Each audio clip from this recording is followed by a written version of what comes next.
ఇప్పుడే country delight యాప్ని download చేసుకోండి. Download the country delight app now. నీటి వాటాలకు సంబంధించి రాజుకున్న వివాదం పాకిస్తాన్ని ముక్కచెక్కలు చేయబోతుందా? సింధు దేశ్ వివాదం ఎక్కడ మొదలైంది? అసలు సింధు దేశ్ ఆవిర్భవించాలనేటువంటి వాదన బలపడడానికి ప్రధాన కారకులు ఎవరు? ఒకసారి విశ్లేషించేటువంటి ప్రయత్నం చేద్దాం. పాకిస్తాన్ ప్రభుత్వం ఒక కీలకమైన నిర్ణయం తీసుకుంది 2023లో. దేశానికి సంబంధించి సింధు జలాల వినియోగానికి సంబంధించినటువంటి నిర్ణయం అది. గ్రీన్ పాకిస్తాన్ ఇనిషియేటివ్ ప్రాజెక్టు పేరుతో తీసుకున్నటువంటి ఈ నిర్ణయం రాష్ట్రాల మధ్య చిచ్చు పెట్టింది. పాకిస్తాన్ మొత్తానికి కూడా దాదాపు 80% పైగా పాకిస్తాన్లోని భూభాగం మొత్తం కూడా సింధు రివర్ బేసిన్లోనే ఉంటుంది. సో సింధు రివర్ బేసిన్లో జరిగేటువంటి ఈ నీటి పంపకాల వ్యవహారం చాలా ముఖ్యమైనటువంటి పాత్ర పోషిస్తుంది. సో అదే క్రమంలో గ్రీన్ పాకిస్తాన్ ఇనిషియేటివ్ పేరిట తీసుకున్నటువంటి ఈ నిర్ణయం పాకిస్తాన్ అంతటికీ వర్తించేది కాదు, కేవలం పంజాబ్ ప్రావిన్స్ ప్రయోజనాల కోసమే తీసుకున్నటువంటి నిర్ణయం అని సింధులో ఉన్నటువంటి ఉద్యమకారులు రాజుకున్నటువంటి ఈ ఉద్యమానికి మొదటి బీజం పడింది అక్కడే. ఎందుకంటే పాకిస్తాన్లో కాశ్మీర్ ప్రాంతం నుంచి మొదలైనటువంటి సింధు నది జలాల ప్రవాహం పంజాబ్లో మొదట ఎక్కువ శాతం నీటి వినియోగానికి అవకాశం కల్పిస్తుంది. ఆ తర్వాత చివరి రాష్ట్రంగా సింధ్ రాష్ట్రం ఉంటుంది.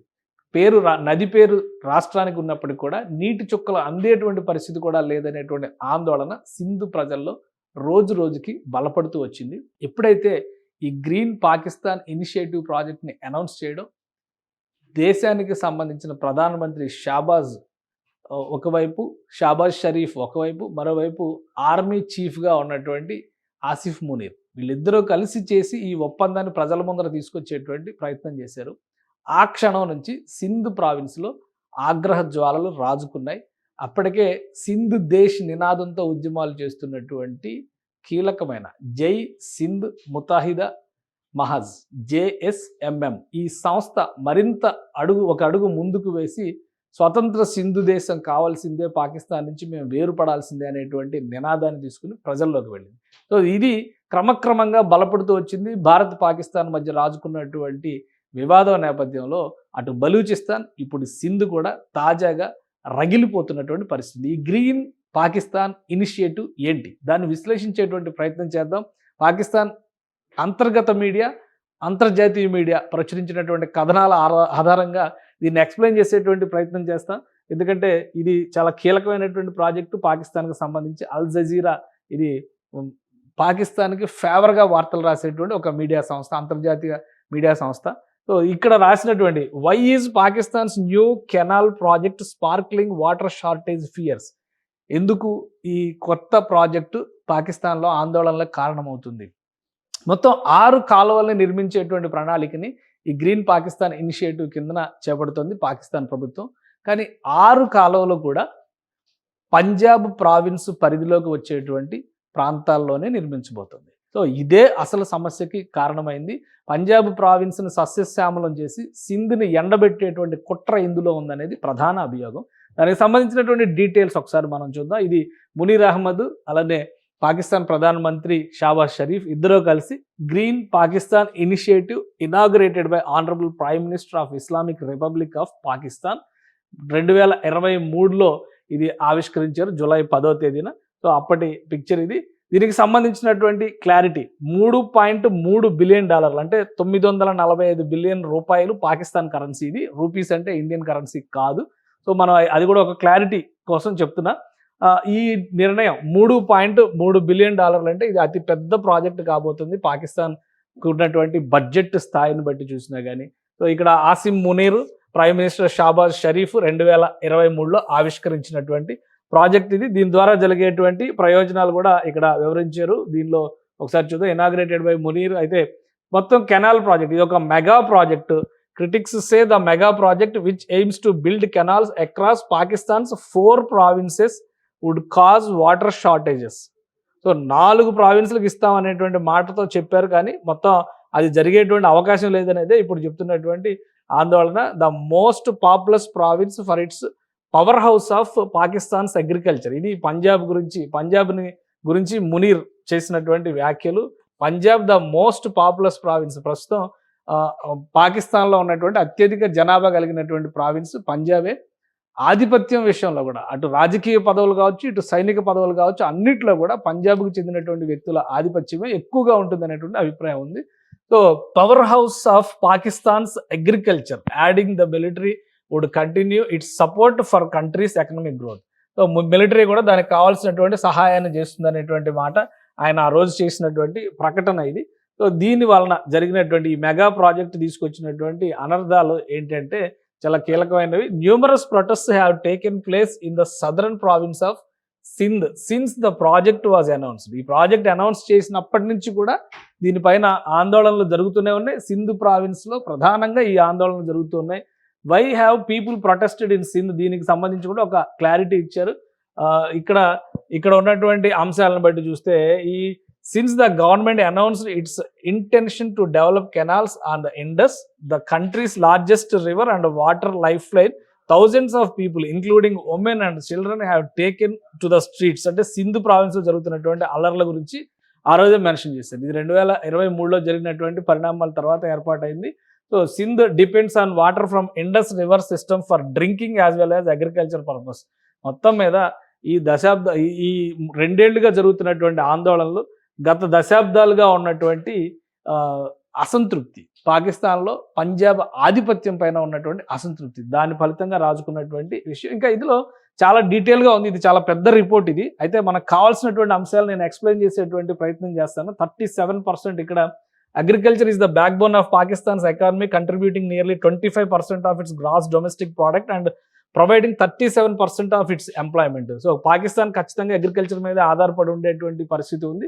అలానే గత కొంతకాలంగా అంటే ఈ 18 నెలల్లో ఎప్పుడైతే ఈ ప్రాజెక్ట్ని అనౌన్స్ చేశారో అప్పటి నుంచి కూడా ఇక్కడ ఒక ఇనిషియేటివ్ తీసుకుని ఆ కాలువల నిర్మాణానికి సంబంధించి ఇవన్నీ కూడా పంజాబ్లో ఉన్నటువంటి దెరావర్, ఫిరోజా, అలానే బహవల్పూర్, మిరోట్, ఫోర్ట్ అబ్బాస్ ఈ ప్రాంతాలన్నింటినీ కూడా ఐడెంటిఫై చేశారు. ఈ ప్రపోజ్డ్ ఫార్మ్ ల్యాండ్స్ ఇక్కడ కార్పొరేట్ వ్యవసాయం చేసేందుకు కావాల్సినటువంటి ప్రణాళికని పాకిస్తాన్ ప్రభుత్వం సిద్ధం చేస్తుంది. అంటే సింధు జలాలను ఉపయోగించేటువంటి క్రమంలో 6 కాలువలని తవ్వి ఆ కాలువలు వెళ్ళేటువంటి మార్గంలో ఉన్నటువంటి ప్రాంతాలన్నింటినీ కూడా సస్యశ్యామలం చేసేందుకు కార్పొరేట్ వ్యవసాయం అక్కడ చేయబోతుంది. ఆల్రెడీ స్టార్ట్ చేశారు.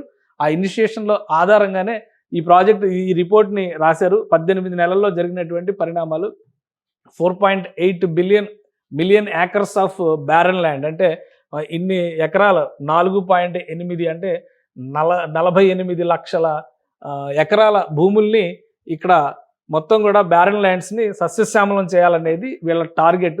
సో, అందులో భాగంగా ఒక పైలట్ ప్రాజెక్ట్గా ఈ కెనాల్ సిస్టమ్ని Cholistan canal and why is it important, ఇది చోలిస్తాన్ అనేది పాకిస్తాన్లో పంజాబ్లో ఉన్నటువంటి ఒక కీలకమైనటువంటి భూభాగం. సో, అక్కడ 90% of Cholistan desert borders of India, ఇది మొత్తం కూడా భారత సరిహద్దుల్లో ఉండేటువంటి గ్రామాలే. సో, అక్కడ ఒక వ్యవసాయం చేశారు ఆ ప్రాంతానికి సంబంధించి. Before and after corporate farming ఇది ఒకసారి చూస్తే కనుక గత 18 నెలల్లో 2023 జూలైలో ఈ ప్రాజెక్టు ప్రారంభించిన కాడి నుంచి చోలిస్తాన్ ప్రాంతంలో సాగుకు కావాల్సినటువంటి నీటి మళ్లింపు ప్రక్రియ జరిగింది. అక్కడ కొన్ని ప్రాంతాల్లో సాగు ప్రక్రియను కూడా మొదలుపెట్టారు. ఒకసారి మనం చూస్తే ఇది రిపోర్టు మనం చెప్తుంది కాదు, ఇది అల్ జజీరా పబ్లిష్ చేసినటువంటి ఇంటర్నేషనల్ రిపోర్ట్. ఇది the Marod area in Cholistan is one of the earliest examples of where the Green Pakistan Initiative has attempted corporate farming over the past 18 months. గత 18 నెలలుగా జరిగినటువంటి పరిస్థితిలో ఇది మార్చి 18, 2024లో తీసినటువంటి దృశ్యం. ఆ తర్వాత మళ్ళీ మార్చి 18, 2025లో తీసినటువంటి దృశ్యం. సో, ఈ సర్కిల్స్ అన్నీ కూడా గ్రీన్ హబ్స్గా మారుతున్నాయి. నీటి మళ్లింపు ఫలితంగా అక్కడ సాగు చేసేటువంటి వెసులుబాటు వచ్చింది. చోలిస్తాన్ అనేది మన దార్ ఎడారికి ఆనుకుని ఉన్నటువంటి ప్రాంతం. ఆ ఎడారి భూములు కూడా అక్కడ విస్తరించి ఉంటాయి. సో, దీన్ని సస్యశ్యామలం చేయడం అనేది ఒక ప్రధానమైన టార్గెట్గా పాకిస్తాన్ ప్రభుత్వం తీసుకుంది. ఆ క్రమంలోనే ఇక్కడ చాలా వరకు గ్రీనరీ పెరిగింది గత 18 నెలల్లో అనేది ఈ శాటిలైట్ దృశ్యాలను బట్టి చూస్తే కనుక మనకు అర్థమవుతుంది. సో, ఇది ఒకటి. రెండవది ఏంటంటే చోలిస్తాన్ ప్రాంతంలో ఇప్పుడు ఉన్నటువంటి వాటర్ రిసోర్సెస్ కిందకి వెళ్ళేటువంటి క్రమంలో the proposed plan for canal states that they will be fed by excess flood waters from the India controlled Sutlej river నుంచి వచ్చేటువంటి వాటిని దిగువకు వదిలేటువంటి అవకాశం. ఎందుకంటే సట్లెజ్ రివర్ మీద ఎక్కువ పూర్తి హక్కులు అక్కడ సింధు నదికి సంబంధించి తూర్పు నదులు, పశ్చిమ నదులను విభజించారు. పశ్చిమ నదులపైన పూర్తి హక్కులు పాకిస్తాన్‌కి అప్పుడు ఇండస్ రివర్ వాటర్ ట్రీటీలో భాగంగా ఉన్నటువంటి అంశం. అయితే ఇప్పుడు ఆ ఇండస్ రివర్ వాటర్ ట్రీటీని భారతదేశం పక్కన పెట్టింది కాబట్టి పరిస్థితులు ఇంకా దయనీయంగా మారేటువంటి అవకాశం ఉంటుంది. సట్లెజ్ వాటర్‌కి సంబంధించినటువంటి నీటిని దిగువకు వదిలేటువంటి వెసులుబాటు పైన ఇది however the critics argue that relying solely on flood water is unreliable proposition. అంటే వరద నీటిని దానికి ఉపయోగిస్తాం అనేటువంటి చెప్పారు. దానివల్ల సమస్యలు పెరుగుతాయి. ఈ అనుమానాల వల్లనే సింధు ప్రావిన్స్లో అల్లర్లు విపరీతంగా పెరుగుతున్నాయి అనేది చెప్తున్నారు.